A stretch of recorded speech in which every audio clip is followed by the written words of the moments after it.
Uh, Hello, good evening, my friends. I bring you greetings from Uganda and from the whole of the Amahoro family in Matugga and Nakasongola.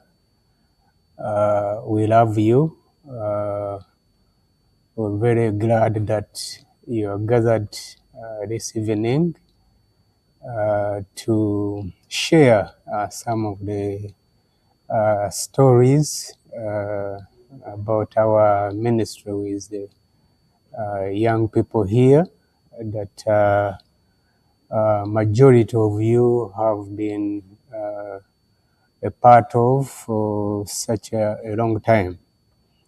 I should have been there with you in person. Unfortunately, I couldn't make it. I had a few challenges with my travel documents that would not, they not make me possible for me to travel.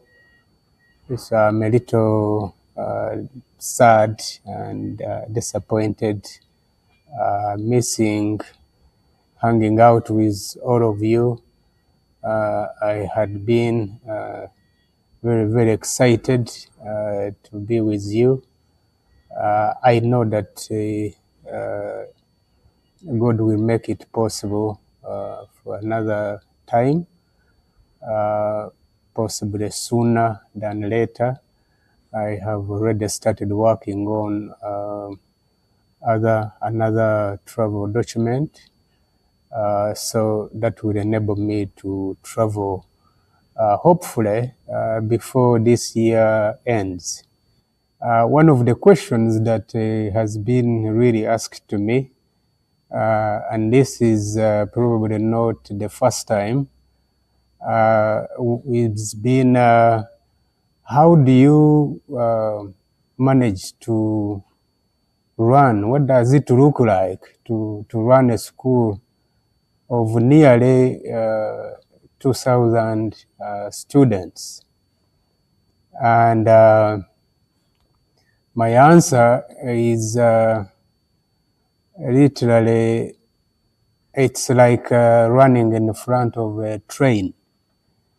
If you're running in front of the train, you better not stop because it's going to crush you. So 2,000 students and more, and then over 100 members of staff. That's not something small. Some of our friends have put it to me saying, why don't you just choose a number, choose a manageable number of students that you could actually run easily or effectively, or in the sense that you would have enough facilities for them to be there and just basically enjoy. And my answer has always been, how do you say no to so many children who are hungry for education, and the only place available is now the Amahoro school. We have had the cases where especially girls will drop out of elementary school, and the only option available for them is to go get married when they are as young as 15 and 14. And the young men equally who drop out will go try all these odd jobs that wouldn't earn them uh, enough to support themselves first and foremost, but also eventually, because they are growing, not enough to support their families. So you're going to have a situation where you have this cycle repeating itself, because kids are out there in the community, and there are no opportunities for work, for employment, and so the only thing they're going to do is um, just get married and make more babies, and the babies grow too and make more babies, and you have a community that is just helpless, that is not equipping young people to get to the levels of their potential, God-given potential, and that is going to be a disaster for every society, every community. We have built a team. We have built a team um, of of leaders. My wife is part of the leadership team. I have a core. I have a core of leaders who are about 10 members of the leadership core. And then on top of that, we have over 100 teachers and non-teaching staff. All these people help in different departments, and they help coordinate the academics, they help to coordinate the general welfare, the accommodation, we have recently we hired a second medical nurse to help with some of the minor cases of injuries and some sicknesses. But also, really, these medical nurses also focus more on the prevention, on the preventive measures, rather than waiting for kids to fall sick and to the levels where it's not manageable. So their focus has been mainly to really focus on preventive. So that team has been very, very helpful in running these two schools and those big numbers. And also the third part is that we have not really been alone in these in running the schools. We have had you, our friends and our partners, journey with us. You've journeyed with us for so many years. Some of you, especially, you have Dr. Chris and Dr. Rory, who have been there for almost from the start. Along the way, we've had other people, John and Teresa join us, Steve Nelson and his family join us. We had Mike and Lola come be part of that. We've had Dr. Michelle join us. We have Gina, Gina Bonsi. All these people have really showed not only the commitment in time, but they have really released their resources to our initiatives. In a nutshell, that's how it looks like running a school or schools with over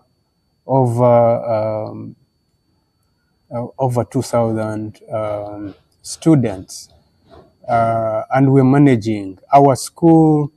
Our campus actually has a capacity with the available property. It has the capacity to actually run or accommodate or expand to accommodate close to 4,000 students. So we have the capacity to do that in the next probably several years. What is only probably what we will continue working on is the infrastructure. And then our focus in the next couple years would be to look for resources to build infrastructure. So our investment is going to be more in the infrastructure, and infrastructure I mean more classrooms, more dormitories for accommodation, and more water sources, containers to hold a lot of water for such big numbers. One of the other ways that we are able to support the schools is that we charge tuition. There are some students who are able to pay tuition. Really not so much, but the goal is not necessarily to make profits out of these schools. My goal is that the schools are able to break even and run themselves, raise enough income to take care of the students' welfare and also teachers' welfare, and buy equipment, a few equipment like books, again, which falls under students' welfare. That's the whole idea about the schools. And then I think in the next several years, my focus is going to be on building infrastructure, raising resources to build the infrastructure. And infrastructure here, I mean, more classrooms, a science laboratory, a bigger library where students can go and do research, a computer lab, and a few more, maybe worship, assembly, building. So with that, I think that we should be able to successfully run the schools and allow every child that walks into our gates an opportunity to be equipped with skills and be a responsible citizen after going through our gates. Well, you also asked me a question about what brought me to Kampala. I came to Kampala when I was still very young. I would say about 7 years. I was basically running away from home for survival. I came to Kampala looking for survival. I was born in a very big family of 12 children, and in a rural southwest Uganda. And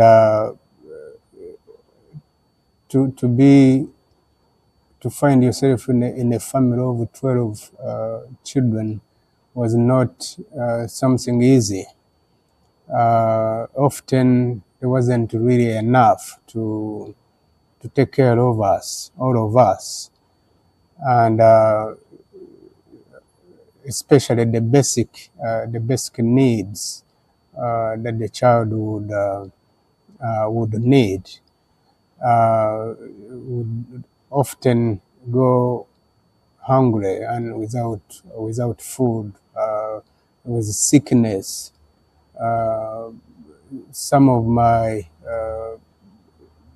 siblings, the young ones, did not make it through life, and so I decided to leave, finding survival. I didn't know what kind of survival at that time. In fact, even when I left, it wasn't easier at all. It was more struggling to the extent that, including homelessness, living in a homelessness situation. Nevertheless, I look back and I say, I'm glad I left, because uh, I survived. I've survived in spite of so many challenges that a 7-year-old could go through.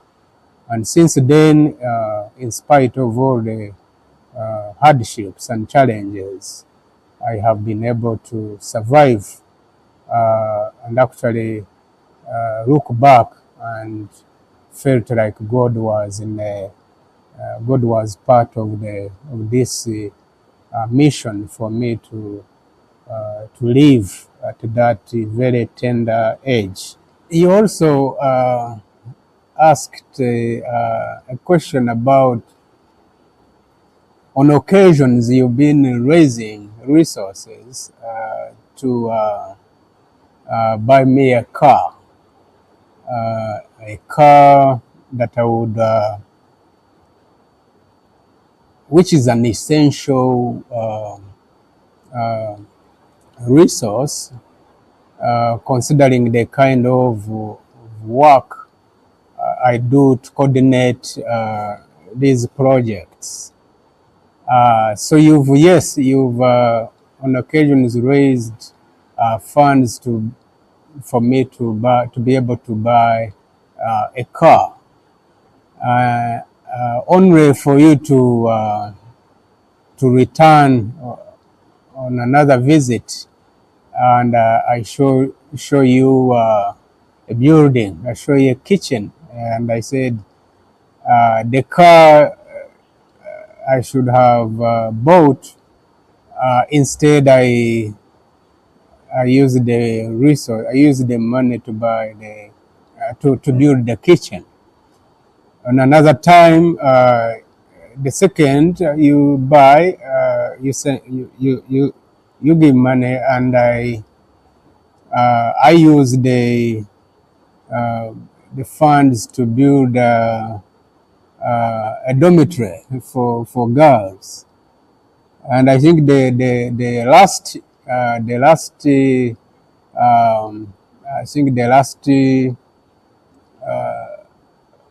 time it was, you built a church, and when you visited, it had turned into a girls' dormitory accommodating over 300 young girls.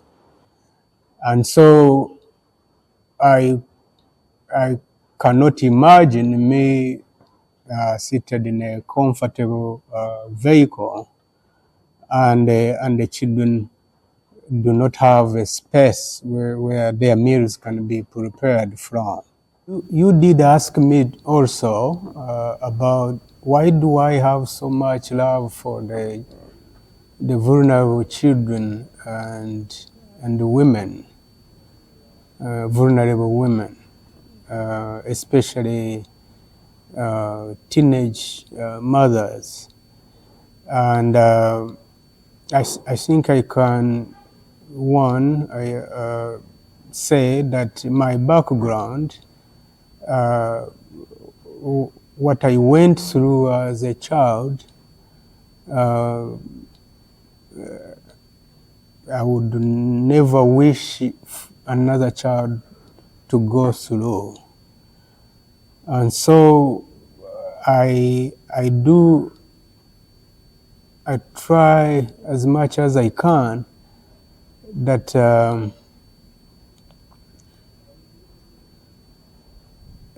the horrible things that I went through, no any other child should ever face that. So I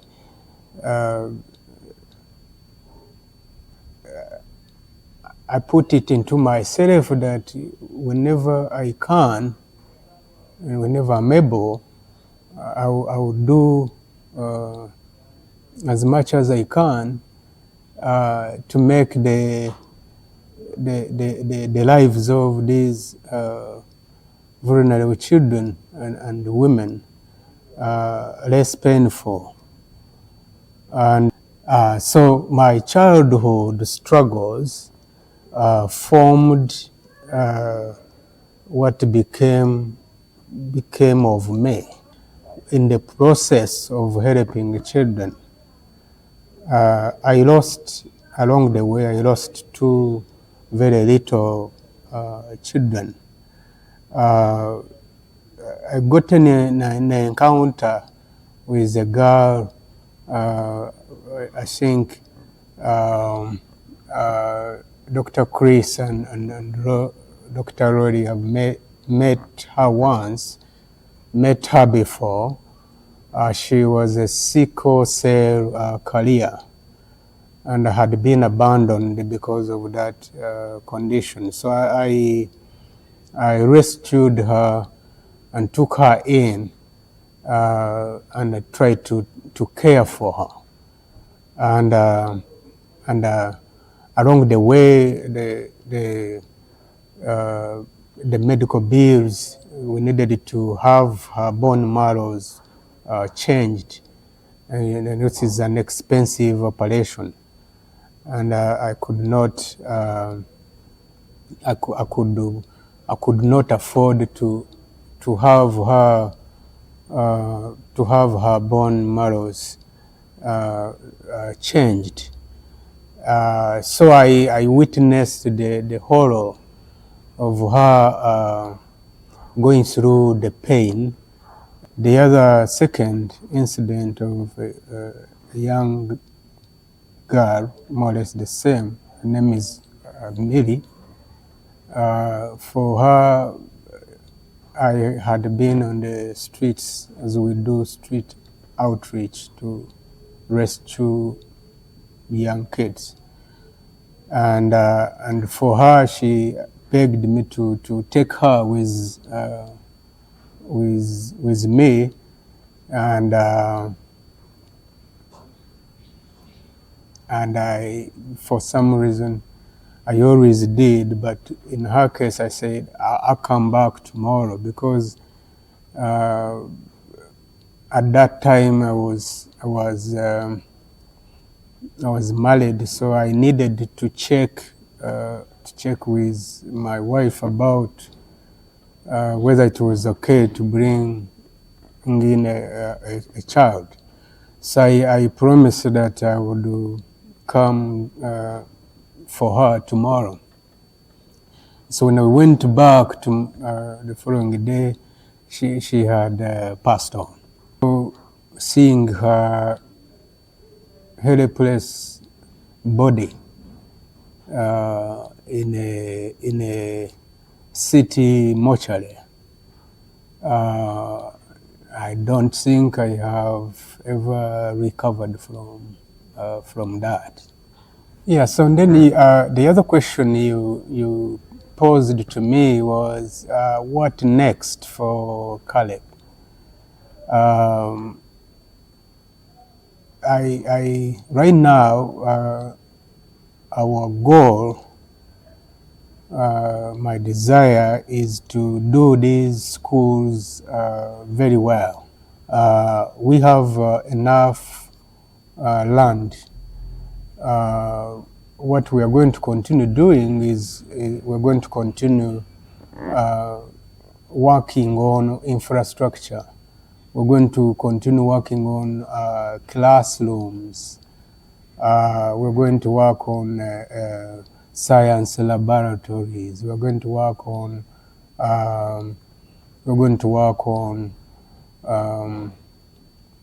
because when we work on classrooms, we're going to make sure that the teacher-student ratios come back to manageable sizes. We're going to work on accommodation, one or two more dormitories, science lab, buying more textbooks, improving our medical dispensary within the school to take care of the minor cases, working on the teachers' welfare, make sure that the teachers are also taken care of, and make the school really as beautiful as it could. And I'm sure you know that we have this year we opened up a technical school up at the ranch, at the boys' ranch, and this is mainly focusing on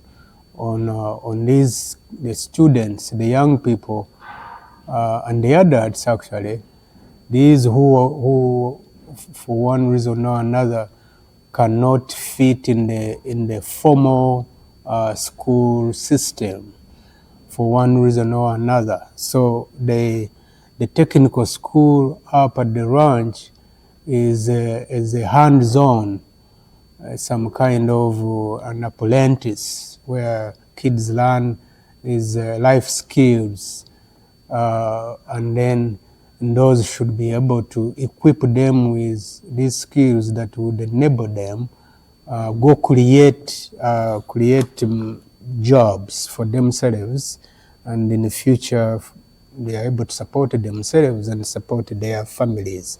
So we're going to focus more on the schools, the elementary school in Matugga, the high school in Matugga, and the technical school up at the boys' ranch, and just work with those. The last question I've been asked is, what makes Caleb happy? And I'm sure most of you have known me would know that right now, if I were among you, I would raise a glass of wine and toast to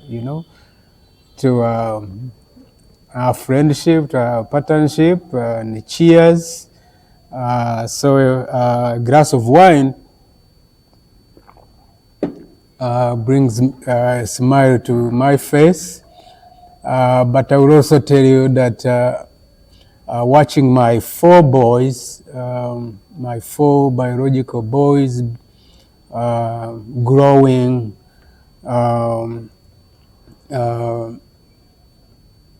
makes me really happy, and how privileged they are and I am to have that nuclear family. And Chris and Rory know that I married up, so to have a moment with my wife, peace, and get away, go whether it's for a drink, and talk and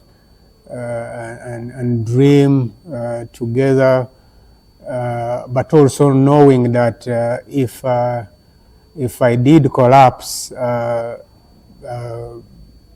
or if I went to bed and didn't wake up, knowing that peace will be there to not only take care of our boys, but to be the mother of all the 2,000 makes me really happy, and I don't take that for granted. I am thankful to God for that privilege of family and and 4 sons and then the 2,000 children that God is entrusted us.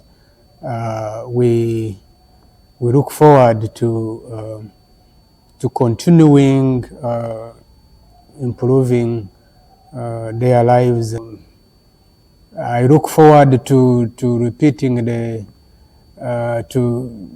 be there with you again, and hopefully to be soon. I'm making all rearrangements, hopefully before the end of the year, God willing.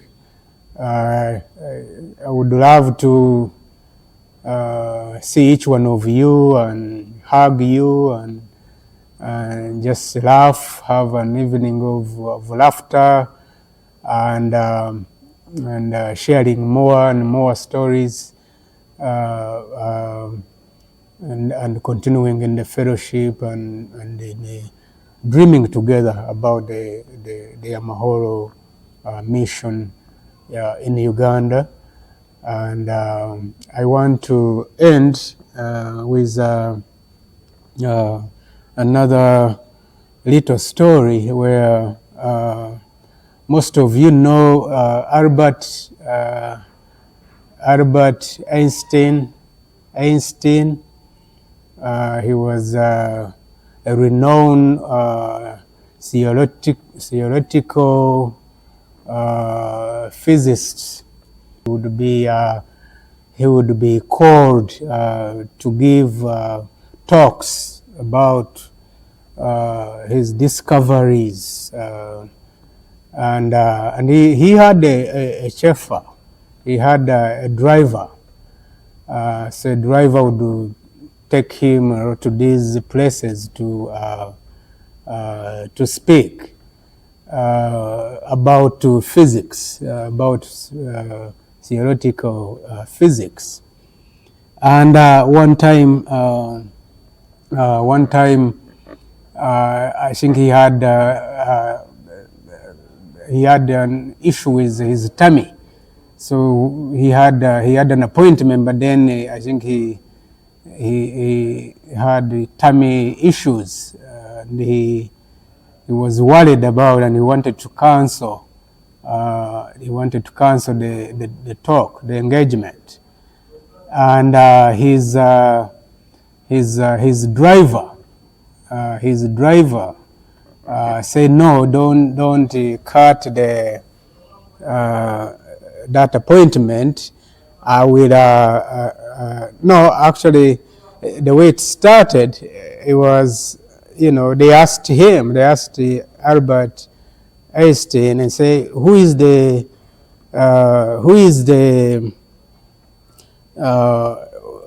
smartest person in the world? And his answer was, my chauffeur, my driver is the smartest person in the world. And so everyone was confused. How can this the driver? I mean, people knew Einstein was the most clever and smartest, especially in that area of science. And so the driver had told him, "I don't cancel the appointment. I will speak." Meaning the driver will give the presentation. And so they exchanged the jacket and the dressing. So And when they reached in the room, so Einstein pretended now to be the driver of and the driver goes to the board to give a lecture. And because he had listened to Einstein's for so long, many times, he knew a bit about what he needed to speak about that that day. But then along the way, they're asking questions and he's really doing well. Until a point came where they asked really something very difficult, specifically about relativity. And so the driver, looked and say, well, that's so easy. That's a very easy question.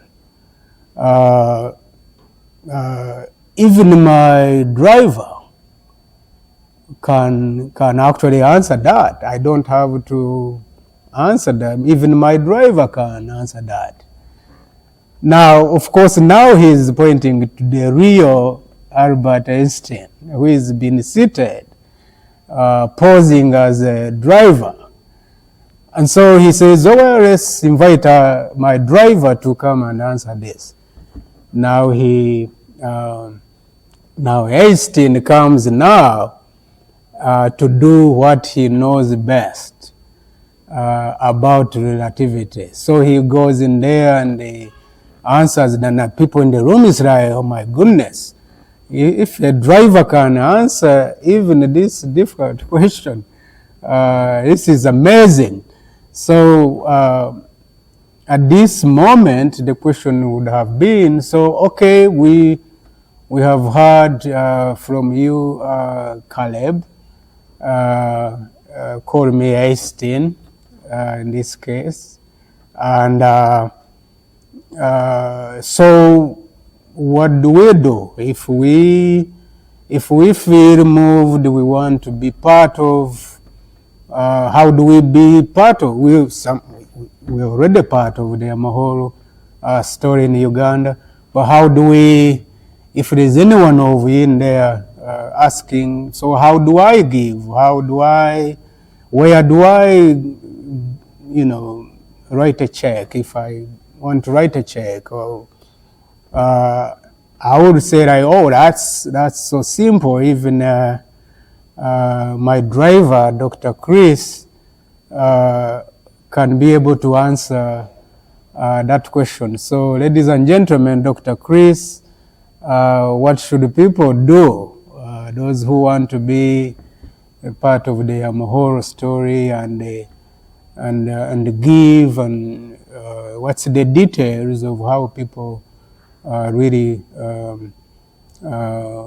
give when they feel like the road is leading them to do that. So please welcome Dr. Chris and Dr. Rory to share with you about the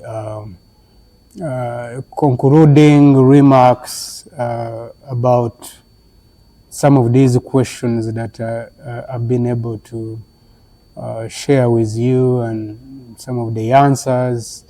And feel free also to reach out to me for any other questions that you have not, you don't feel has been answered well, through an email or a WhatsApp, or and we look forward to seeing you all in June. It will be an exciting time, and I'll let you now enjoy your drinks in peace and share a meal together. And please have a great conversation this evening with all our love from Uganda and from Amahoro.